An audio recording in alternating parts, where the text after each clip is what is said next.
আছে। আপনারা দেখেন এরা না চেয়ারম্যান হবে না মেম্বার হবে, যারা আজকে প্রবাসীরা যারা দান খয়রাত করছে এরা সামনে এরা চেহারা পর্যন্ত দেখা যাবে না যে কে টাকা দিছে কে টাকা দেয় নাই। কিন্তু এইরকম দান যারা এইরকম কিছু না হওয়ার সম্ভাবনা রেখেও নিজের এলাকার মানুষের জন্য যারা করছে তাদের জন্য আপনারা মনে রাখেন যে আমি ব্যারিস্টার সুমন আর চেয়ারম্যান মেম্বাররা দাঁড়াইয়া দোয়া করা লাগবে না, এদের জন্য দোয়া স্বয়ং বিধাতা তাদের দায়িত্ব নেবেন, আমি বিশ্বাস করি এটা।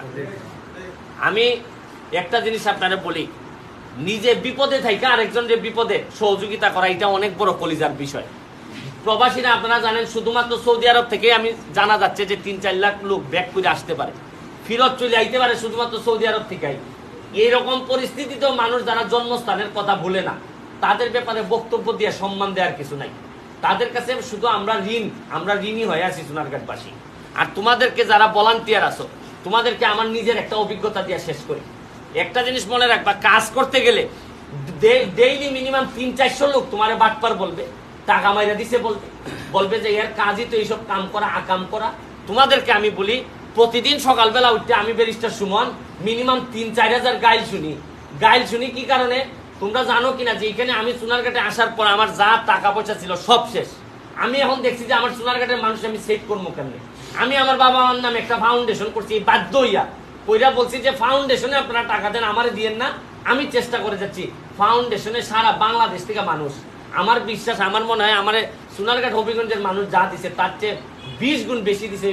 সেই কানাডা থাকে, ওই ফরিদপুরের মানুষ, নোয়াখালীর মানুষ, ফেনীর মানুষ। আপনারা আশ্চর্য হবেন, এক ওসির পক্ষে আমি দাঁড়াইছিলাম, যে বলছিলাম যে এই ওসি যা বলছে ঠিক বলছে, এই ওসির পক্ষে আমি দাঁড়াইয়া তারে জামিন করাইছিলাম। আমি বলছিলাম যে বিনা পয়সায় তোমার আমি জামিন করাই দিব।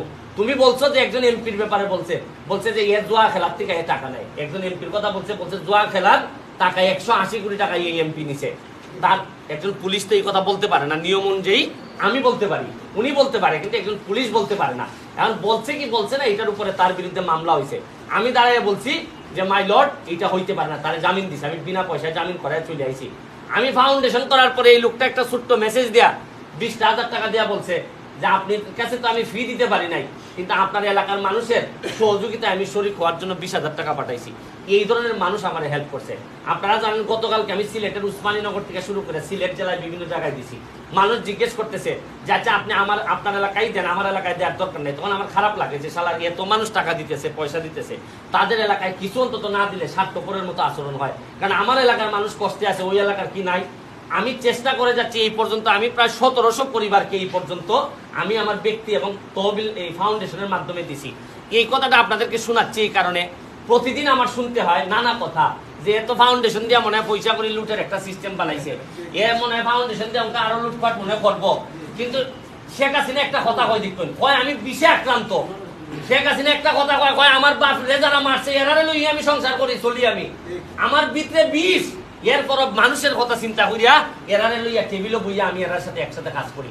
তোমরা রেখো একটা দিন অফিসিটা চাইবে না, কারণ তোমার চাওয়া থাকবে একমাত্র ওই লোকে মহান রাব্বুল আলামিনের দিকে। তোমার ভিতর যদি পরিষ্কার হয়, সারা ময়লার মধ্যে থাকলে তোমার কেউ ভিতর নষ্ট করতে পারতো না।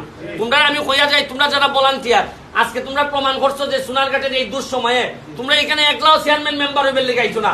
তোমরা বাপ মা প্রতিদিন গালাগালি করে যে বারিশ না কর্তিকা, এরপরও তোমরা আজকে এই যে সাধারণ গরিব মানুষের টানে যারা আইছো, আমি বিশ্বাস করি, আমি দোয়া করি যে আমি যদি এই বাংলাদেশে না থাকি, মাটিত না থাকি, তাইলে তোমরার মতো লোক থেকে যেন ভবিষ্যৎ সোনারঘাটের নেতৃবৃন্দ তৈরি হয়। তাইলে দরদ দিয়া সোনারঘাটের মানুষের দরদ এরা বুঝবো। আর নাইলে যারা দরদ বুঝে না এরা যদি নেতা হয় তখন হয় কি, তার তখন সব কাগজে কলমের নেতা হয়, কিন্তু গড়ে গড়ে খাওয়ার অভাব এটা বোঝার সব ক্ষমতা নেতার থাকে না। আমি তোমরা লেগে দোয়া করি।